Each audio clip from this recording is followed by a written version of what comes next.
G'day everyone. Welcome to a lovely Wednesday. I've Hopefully you're all here for the right webinar. Today we're going to be talking about Sophos Zero Trust Network Access. On the session today, I've got Dave, who's a product manager at Bluechip, and myself, Matt, being another product manager at Bluechip. So today is a technical discussion about Sophos ZTNA. So the way we'll run this session today is it'll be a little bit about some slides and some setup. We'll go into some real life demos and user experiences. If you do have any questions that come up throughout, please use the question and answer box within Zoom. If it's relevant to the discussion at the time, Dave will jump in and we'll answer that question right away. If it's more to the end, we'll save it for the end discussion. That's how we're going to run it today. Hopefully everyone can hear me okay. The audio is good. If there is any issues, please post a question or raise your hand and we'll fix that up as we go. All right. Awesome, guys. I just wanted to test out the Q&A panel first. So don't be shy. Give me a good morning. All right. It's 11 a.m. inside of Sydney right now, and it's cold as hell. So I don't know if it's, excuse me, I don't know if it's just as cold where you guys are, but someone pushed something into the Q&A box so I know it's working. Or rather, just so I can say hi to you guys before Matt starts this. Somebody, please. I know it usually takes a minute or two to warm up for you guys to put something in that Q&A box or find it. It's in the interface somewhere, but we're going to be doing Q&A throughout. Okay. So if you have any questions that you want to know about ZTNA, all right, you can pop them here beforehand so that I can put them up and show Matt as well.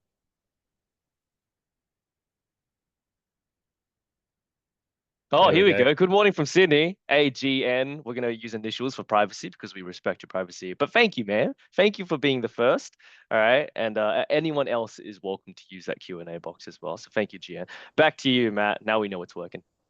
Fantastic. Always a good thing. All right, so let's kick this off. So how we're going to run through this is we're going to talk a bit about Sophos Central, which is the glue that binds everything Sophos together. We're going to cover some things about what is ZTNA and why would we use ZTNA versus what's already out there. We'll talk about the verify, validate, and limit access and what that actually means. And then we'll run through some deployment scenarios and do a couple of demos as well. So, but yeah, just if you've got any questions, please jump in and ask them as they come to mind so we can you don't forget them. So Sophos Central is Sophos's central management console, which ties together the management of firewalls, wireless, switching, email, encryption, server. It's where the data lake is for the Sophos XDR and for the MDR console for the those with doing the managed detection response. So in there, it's a natural place where you would put a new feature, which is Sophos ZTNA, and manage ZTNA from there.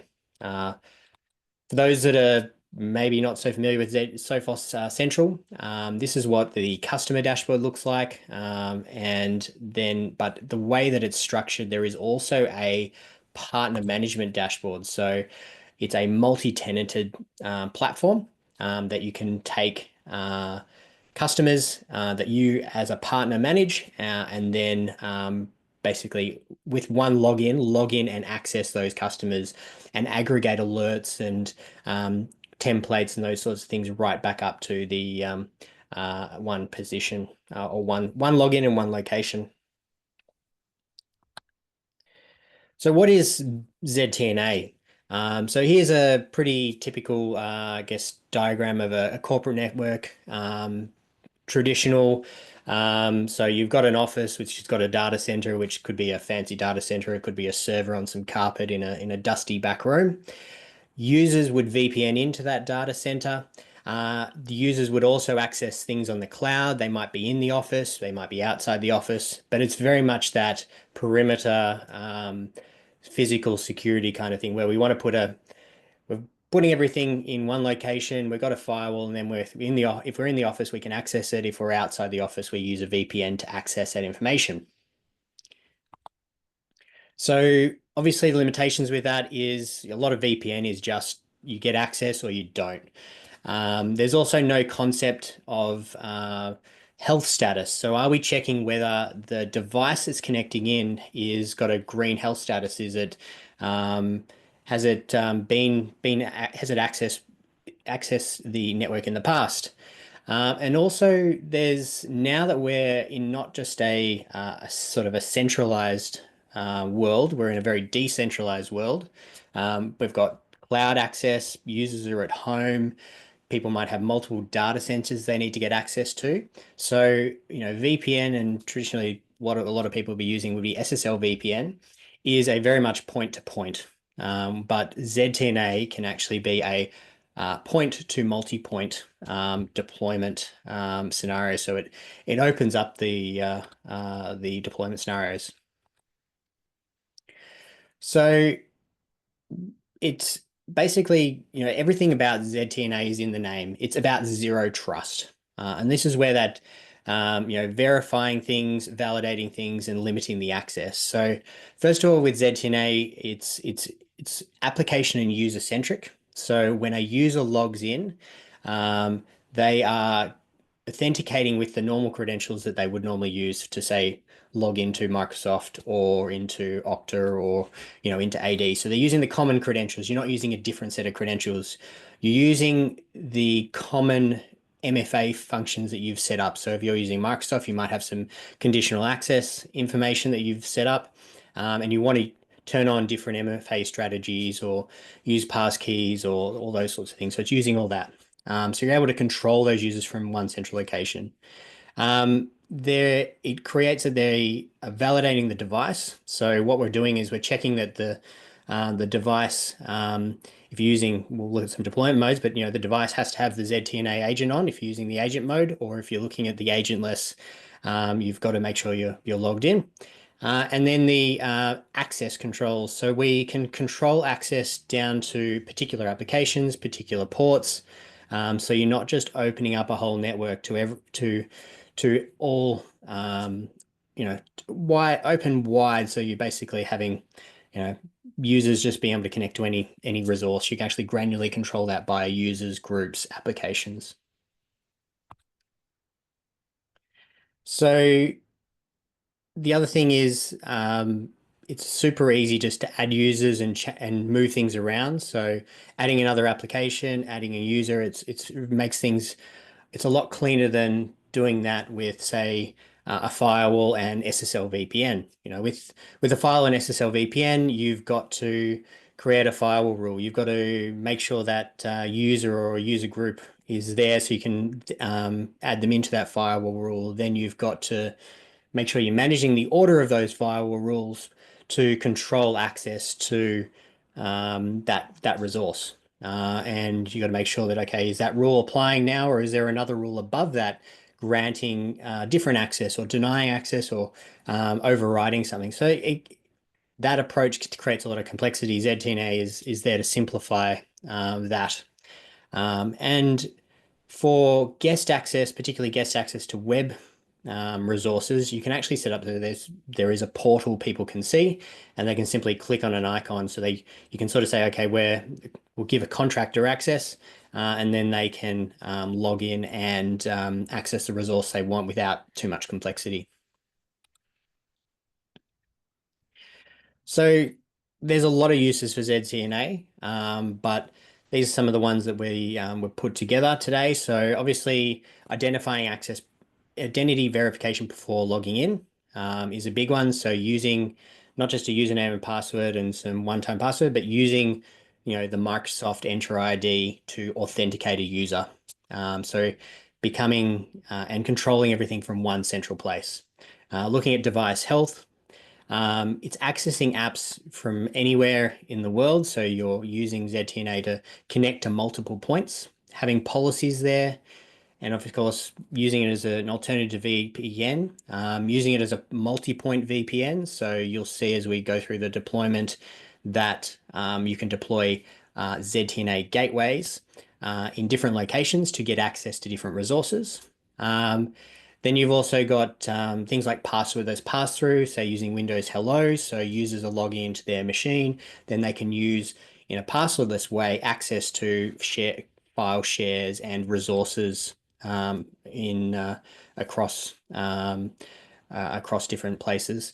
You can control access to SaaS applications. What we mean by this is you can use ZTNA to lock down, say, the CRM application to only be accessible from the IP address of the ZTNA gateway that you deploy. So you're able to go from, from the top, verify the identification of the person, verify device health, and then only grant access if they've gone through that verification process, and then they can access the website, which could have its own authentication, or it could be an open website that you host internally. And of course, I mentioned the guest access there. So it's opening up a different ways of accessing resources rather than just saying, here's a VPN and then get access to it. Or if you need to access this other website, then go to this login or this page. You can actually start to centralize things and do that identity verification. All right, so let's look at the deployment. But obviously to do the deployment, we've got to look at the components that make up ZTNA.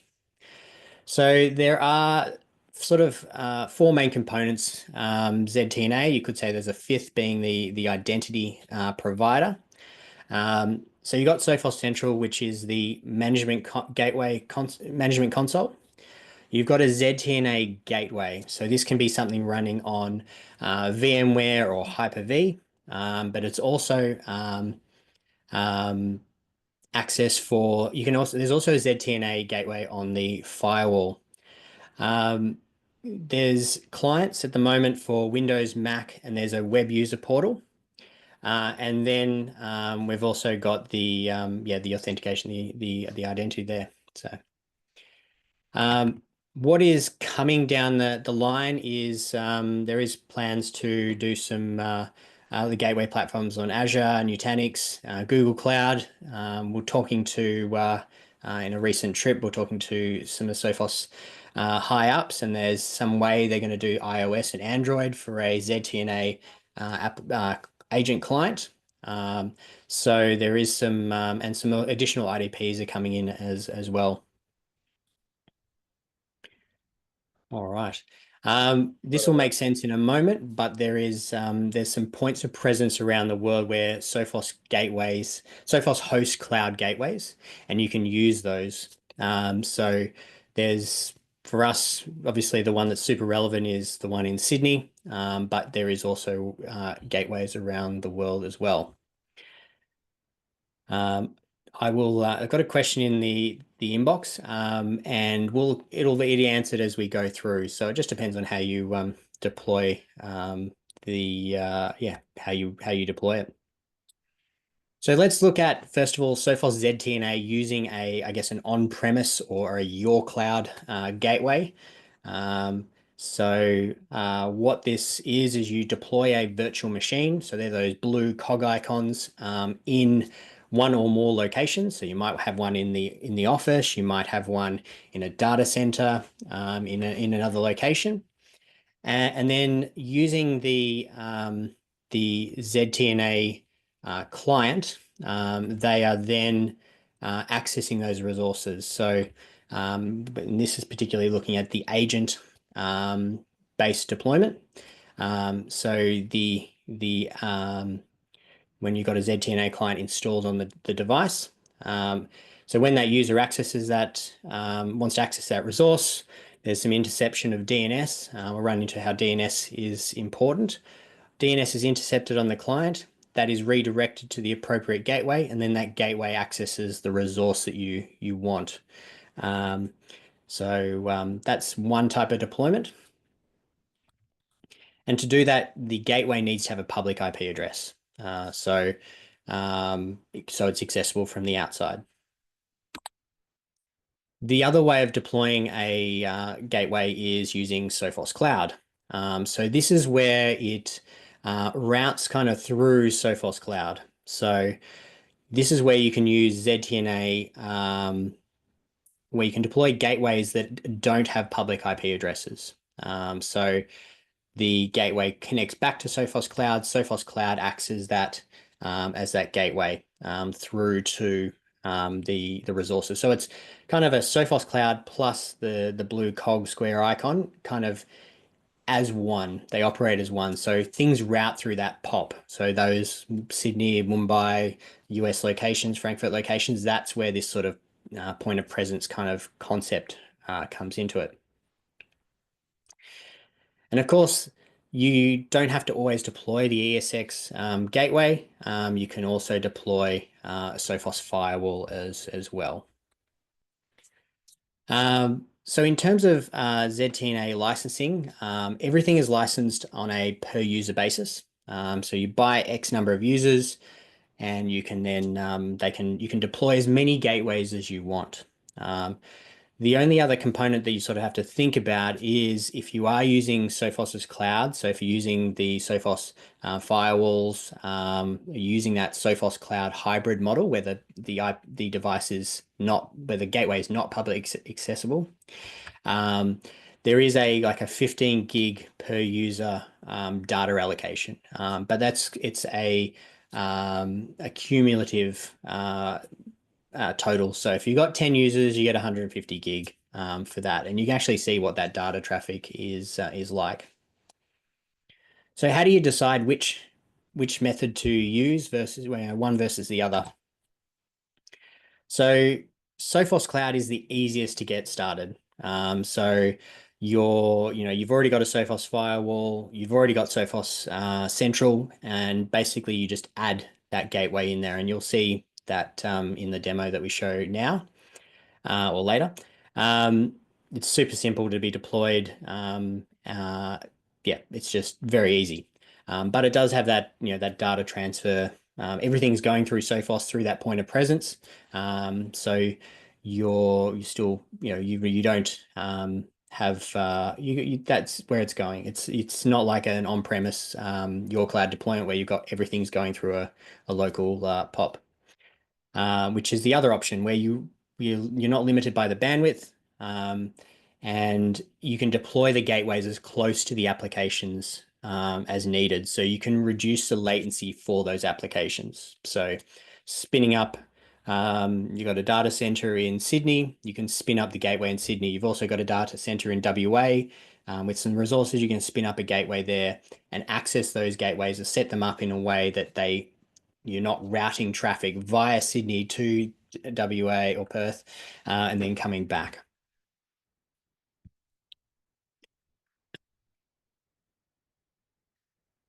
And DNS is a fundamental component of ZTNA. So there's obviously the external DNS that is there, that is important. The way we'll see how the agent-based deployments work is via intercepting DNS. And then the agent-less deployments are done by fetching a DNS record.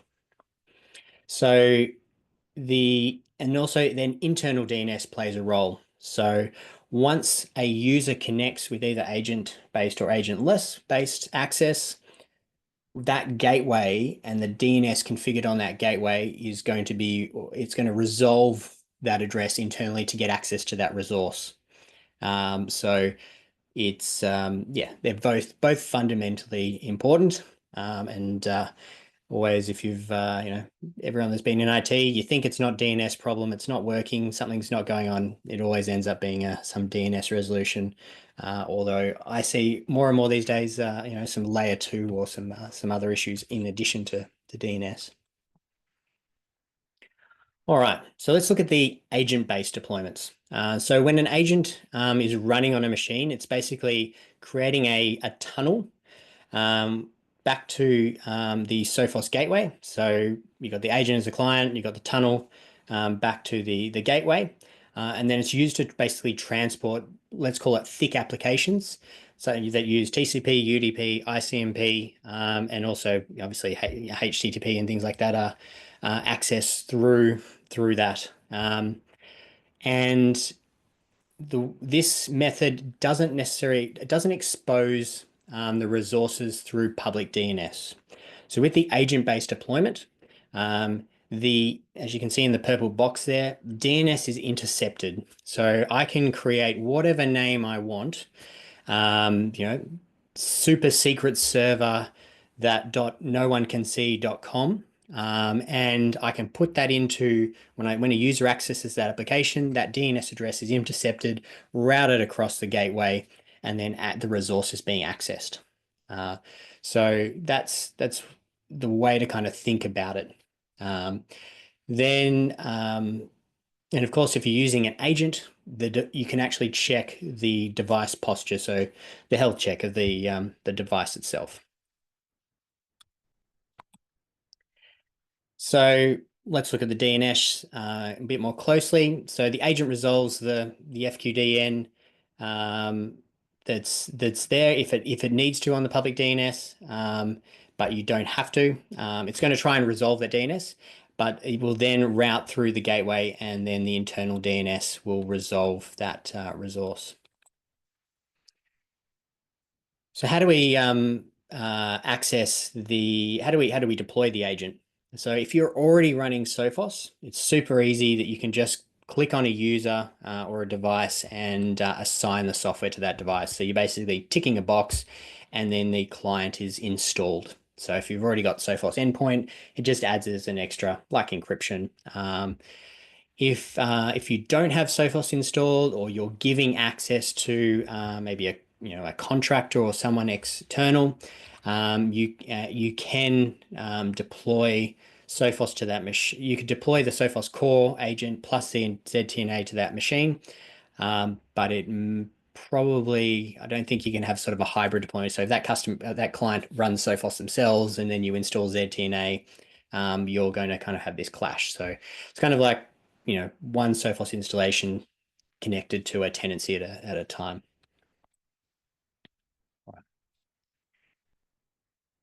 So here's a quick look at what it looks like. So you can see in the little green box on the left, you've got the ZT icon. That's telling us that Sophos ZTNA is configured. When users try and access resources, the client, the DNS request is intercepted by the tap adapter, and then that tap adapter will talk to the gateway. If the user's not signed in, it will sign the user in to that resource, or you will ask the user to sign into that resource, should I say. All right, so in terms of a agentless deployment, what we're doing is we're actually looking at the public DNS, and we're actually going to go and resolve that. So instead of, if we don't have the agent on there, we've got nothing to intercept the public DNS or DNS request. So it's going to go and request that from DNS, and I'll show you what that DNS, basically a CNAME query, looks like. Then once that agent has connected to, once that client has connected via Sophos Cloud through to the ZTNA gateway, the ZTNA gateway will resolve that internal DNS.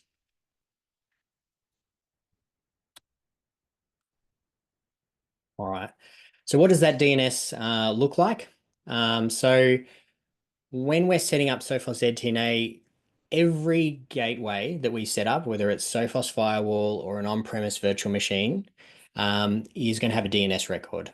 The ones that are going through Sophos Cloud are going to have a CNAME record, so that's the ones on the left. The ones that are going to be publicly accessible are going to have an A record. So the gateway, that's the gateway there. Now, when you're actually accessing the apps, you're then putting in records in place. So if you're doing the Sophos Cloud, you're doing another CNAME to Sophos Cloud for that app. When you're doing the public DNS with an on-prem gateway, you're pointing, you're not pointing to just necessarily Sophos Cloud, you're pointing it to the A record above. So slight difference there. You sort of, is that on-prem by itself gateway versus the one that sort of going through Sophos Cloud that doesn't have a publicly accessible IP address.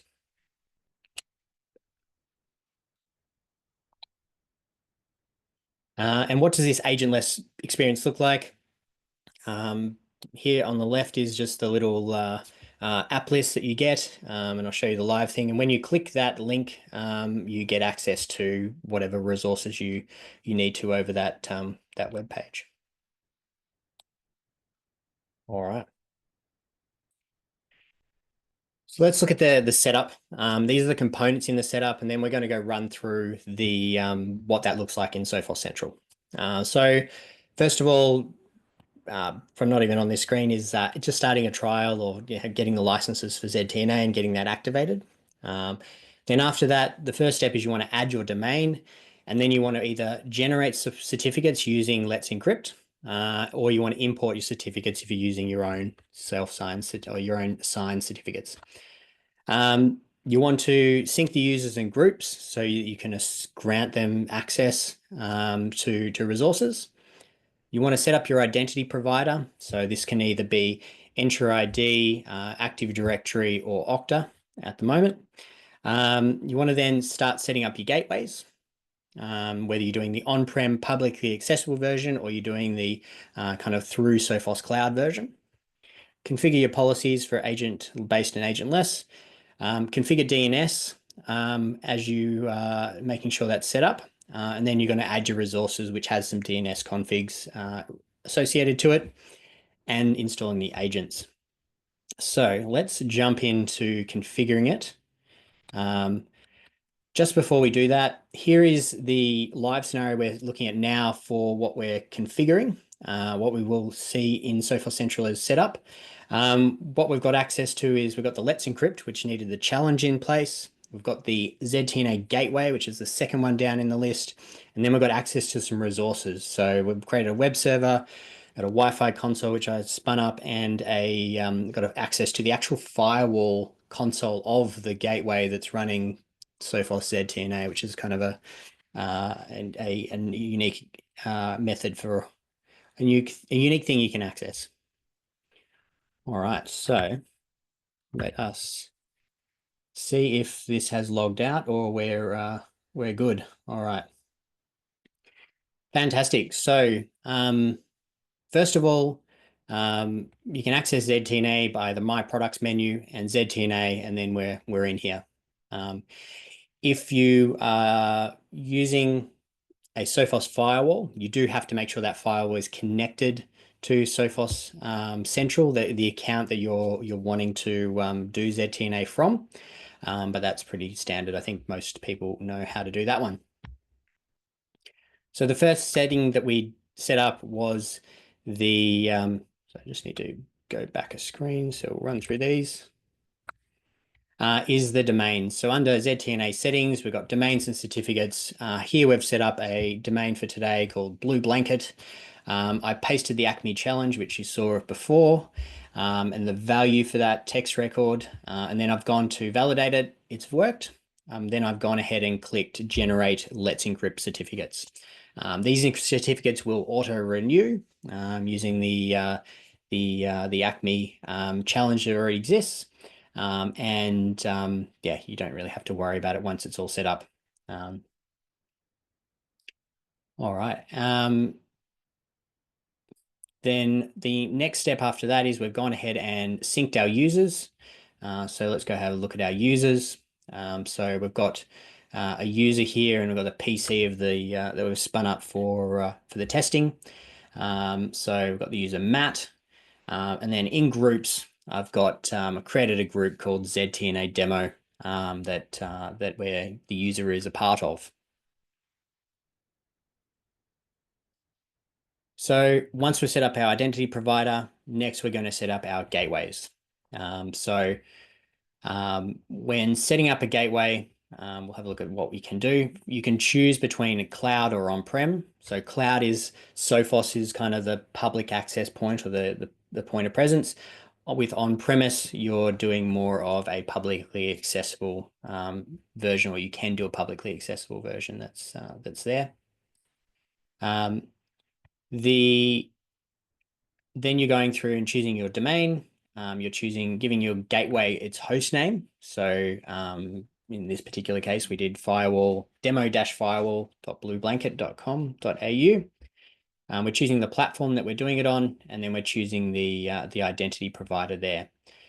To use Sophos Firewall as a platform, you must be using Sophos Cloud. So you can see if I choose the on-premise version, it's not possible to select Sophos Firewall. So let's go have a look at the one we've configured. So we've configured this one, click Edit. So we've given it a name, we've chosen Sophos Cloud, and we've got the domain, got the gateway host name, and got the identity provider, got the firewall that we're choosing, and obviously the POP that we want to access as well. So what we had to do is I had to get this alias entry and put it into DNS. So that's what we did here. So 41284D. So that's pasted in there. So that gateway is now accessible from the internet. So what I can do is I can actually click, get this FQDN, and we'll log into a machine. And we'll just paste it in here.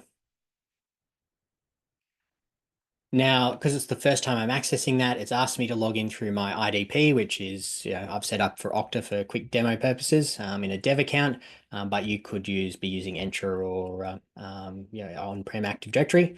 So I'm going to log in, and then once I log in, I get presented with the agentless resources that I've set up. So anything agent-based doesn't get presented in this application list.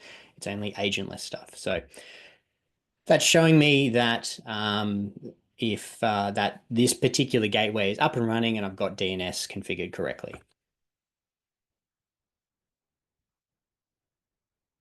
So the next step we're going to have a look at this is the policies. So let's go to the policies, and basically for agentless based policies, there's not too much you configure. It's just there. It's all turned on. Because you're basically accessing something via a web browser.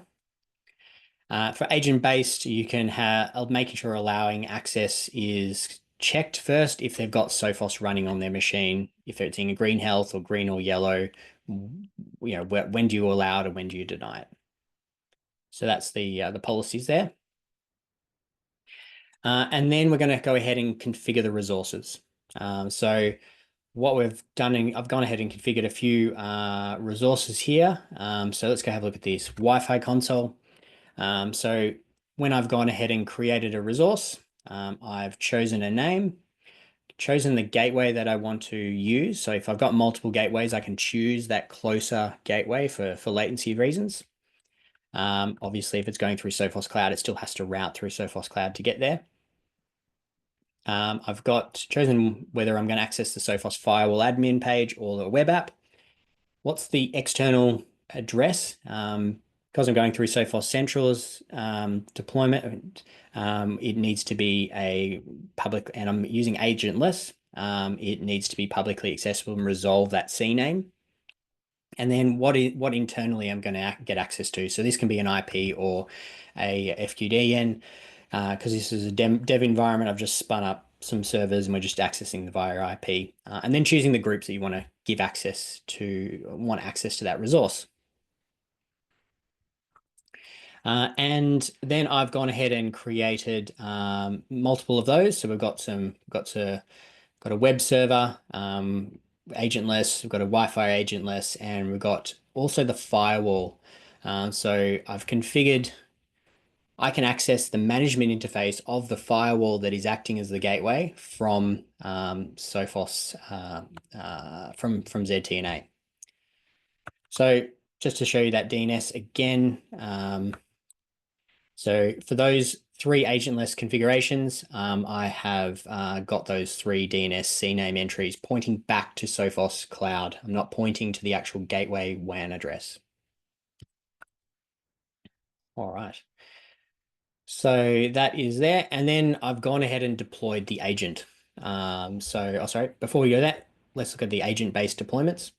So I have deployed an agent-based application for a web server. So we're accessing the same web server as the agentless, but we're using the agent. Um, so in here, it looks very similar, but this external FQDN is totally not resolvable. That doesn't exist anywhere. It's going to be intercepted by the client.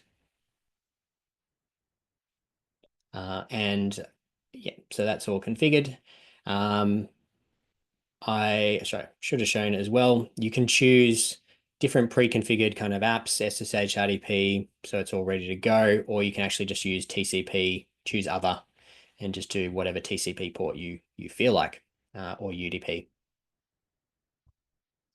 And then actually deploying ZTNA, you go to the devices list, and I can go ahead and this one's already installed. I just click the plus to install it and install ZTNA on that machine.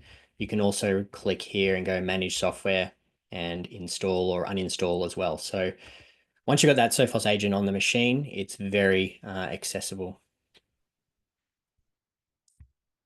Hey Matt, we just have a question from the Q&A panel. If you got a little bit of That's time for it. that. Yeah, so I'm going to read the question out just for everyone's reference. How would you handle accessing file shares given all the various ports that's needed? Yeah, so setting up of the file shares, obviously I'm showing it on the screen here, the most basic port is 445. As you get into more complicated scenarios, there are some guides with Sophos that are available that help you do more complicated setups. So there's actually some DNS records that are available in a guide, which you can set up to actually kind of map things to the servers that you need to go. But I'll show you that resource. Yeah, it makes it pretty easy, and I've gone through it with a customer on doing some Windows Hello sort of authentication to shared resources in the past. So um, Nice. We'll see it in a little that's bit worked then. before. Thanks. Okay, so we have everything installed. So we've got the agents installed. If you don't have the actual agent installed anywhere, you can go to devices and installers, and you can choose the endpoint protection installer. Go to choose components, and then just choose the ZTNA component, or you can do the endpoint. Up to you. There's a guide on this Sophos installer. Basically, there's just a command line switch that's like dash, apps dash ZTNA or something like that, that it just installs that component when the installer runs. All right. So that is all there. So the Sophos Firewall Gateway, before we dive into what the user experience looks like, here is what Sophos is all you need to configure on a Sophos firewall to take advantage of that being a gateway that's attached to Sophos Central point of presence. You just need to register the firewall with Sophos Central. I recommend using the one-time password version. Then you just need to configure central access, and it's going to expire on me. And you just need to accept that from Sophos Central, and away you go. So super simple. All right, so let's go back to Sophos Central and let's access these resources. So we've already accessed the demo firewall portal, so we can see the address up the top. It's demo-firewall.blueblanket.com.au. That's there. So now let's go ahead and access the web server. So you can see up the top, it's got web server as the address. You can see it's actually accessing it through HTTPS. But if we go back to the console, which is on this one,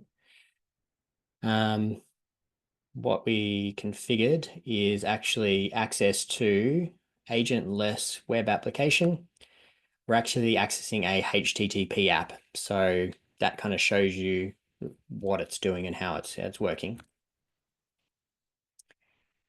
Then let's go and have a look this this other brand of networking product web console. So I've configured that there. You can see it's accessing the using this address, and it's it's adding in all the suffixes that are there. You notice it's just using port 443. If I go back to the console and we go look at the resource, we can see that Wi-Fi console is using port 8443. So it's doing a bit of port address translation there as well.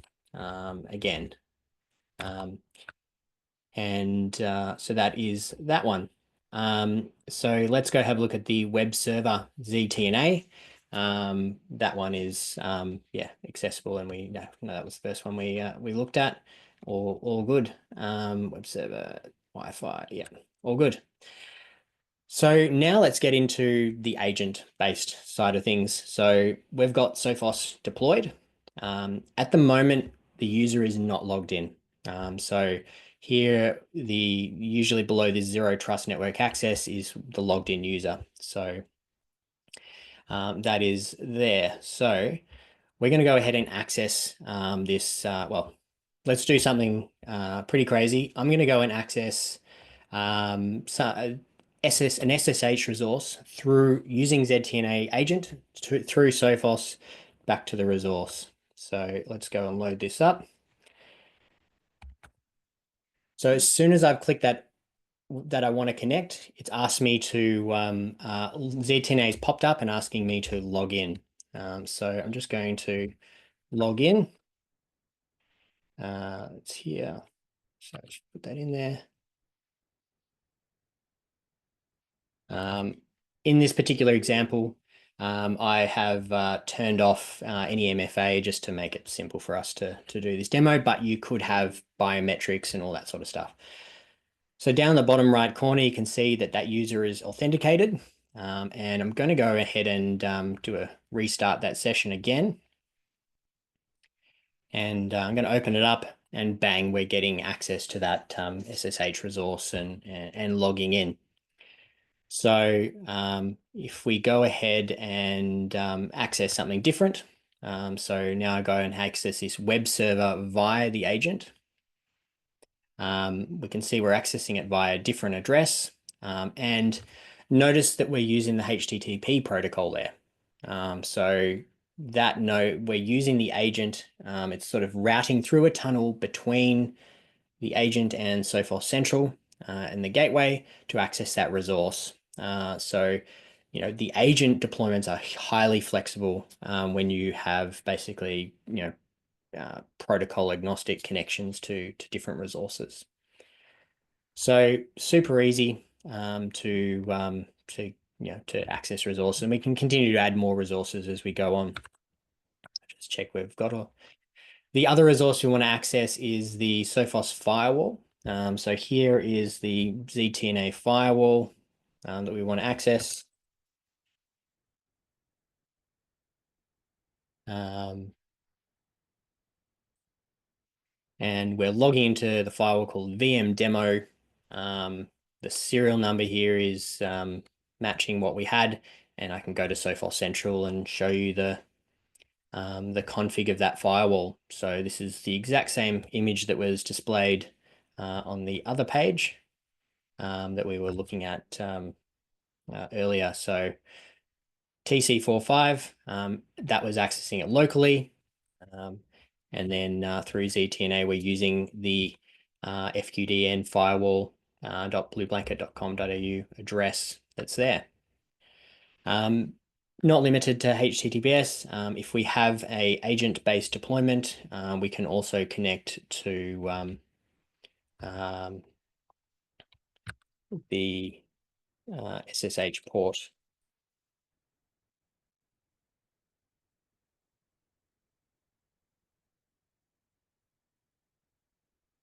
So that is the correct firewall SSH. And we can open that up, and it's asking me to log in, confirm the SSH, and let's log in here again.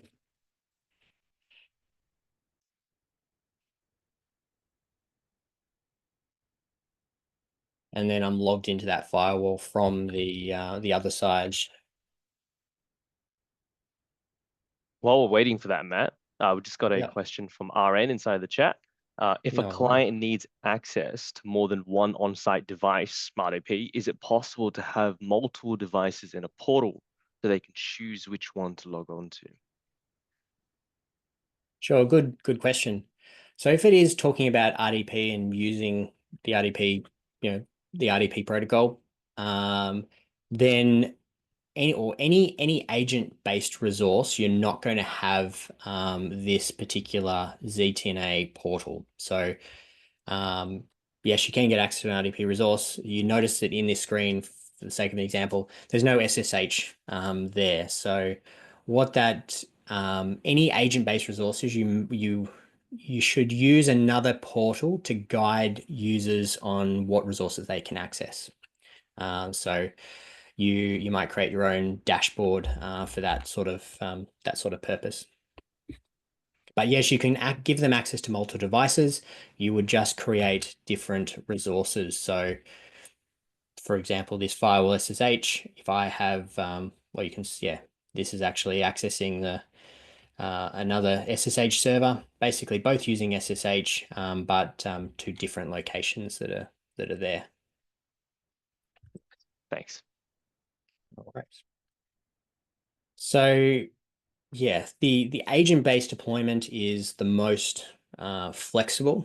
The agent-less one, when you're accessing resources, is super convenient, but does um, uh, you still have to set up CNAMEs and those sorts of things to get access to them. So there's different advantages and disadvantages of both.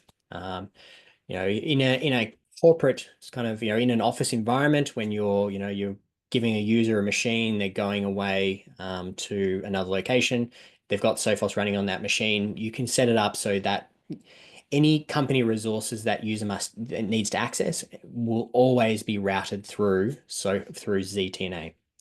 And that's, you want to make sure they're authenticated, verified, and they're accessing those resources. So if someone malicious was to try to access those resources, they would not be able to do that because they don't have that tunnel set up. And what's the difference between that and SSL VPN is the granularity of accessing those resources, of granting access to resources or not. And then also the ability to do point to multi-point access. So taking an example from our end there, if you want to access different RDP resources, but they're at different locations, you could set up different gateways, one in the US, one in Australia, accessing those RDP resources, but using the gateways at those locations which are closer to those resources to do that. All right. And if we go back to the Sophos client, now you can see we've got the authenticated user that is there that is tied to the instance. That user is actually quite well tied into it. The only way you can actually log that user out is you actually have to disable tamper protection within Sophos, run a script as an admin to actually remove that user and then re-enable tamper protection as well. So that is it's not, you don't want to have it so it's super easy for someone just to, oh, look, I just want to log out and log someone else in, like bang, click log out, they're removed. It's actually tied in. So the user and everything is basically locked to that user profile or their Windows user profile as well. Okay. All right. So we had a look at the end user experience demo. So yeah, agentless deployments, users logging in through that, through what we saw Okta in the web browser to get access to that resource.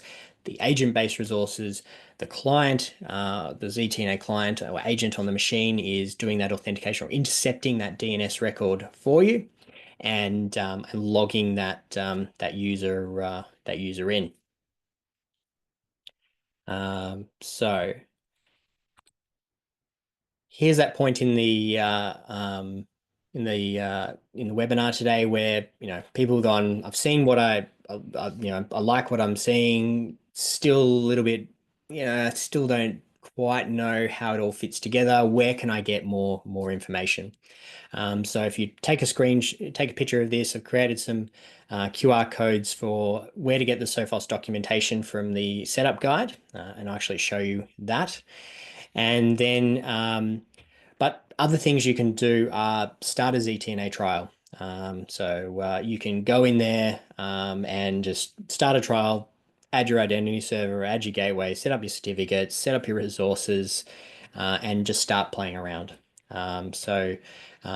Seeing what works, what doesn't, it's quite a versatile tool that you can learn a lot by just trialing different scenarios. There is a course in the Sophos Academy called ET84. Basically, it's a ZTNA training on demand. It goes through each of these steps that we've worked through, goes through the why and all that sort of stuff. There's also a ZTNA community page, which you can get access to that you can get see lots of videos and those sorts of things from Sophos. And the other one is the deployment checklist. So you can download from Sophos basically a pre-configuration checklist to make sure that you've got access. What you're accessing is what you've got is going to work for a ZTNA setup. So here we've got, I'll just bring this across. So this is the Sophos community page. So we've got lots of tech vids and deep dives that are accessible there. So you can access those. Just type in Sophos ZTNA community and you can get access to those. The other resource is the documentation. So here runs through the setup, which we've spoken about, run through some of the DNS flow information that is very important in how this all works together. So we won't run through all of that, but how the tunnels work and how users connect. You can see the agent-based and agentless deployments. And then there's also, for example, some things on use cases. So RDP, RDS, server farms, accessing passwordless resources, that's there, and I think it's ZTNA in the office. There's some share-based. One of them's got the share drives, but it runs through some more complicated deployments. But the community page also has some information about some of the more complicated setups. Actually, I think it's in here. Accessing apps. No, won't be able to find it right now. So that is where you can get more information from it. Before we wrap up and end, want to just open up the floor to anyone with any additional questions. Please pop them in the chat and we will get them answered.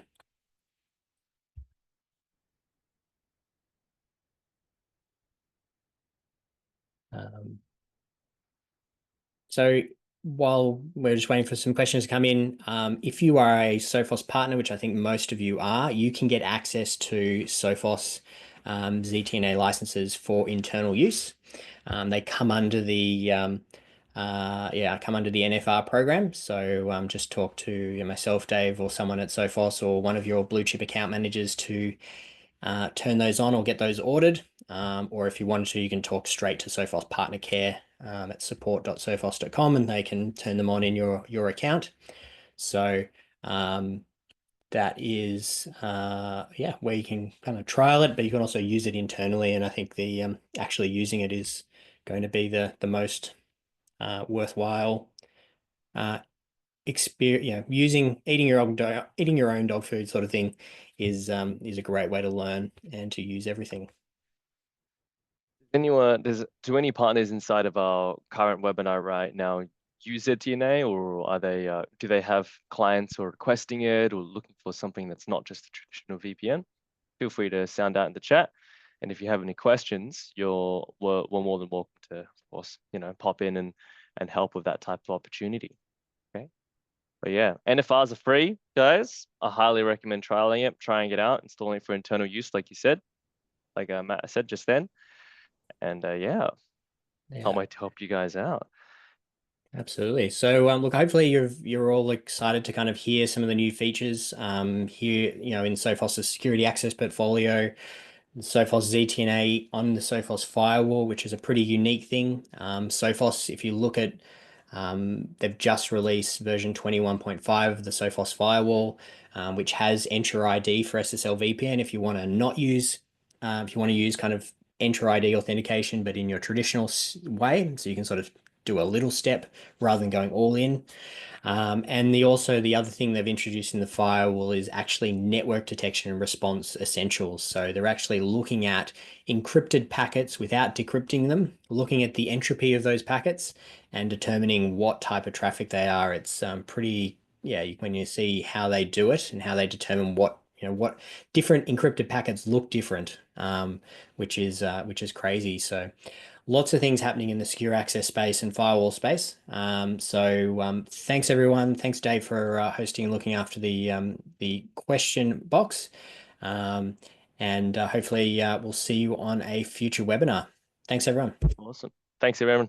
Have a good one.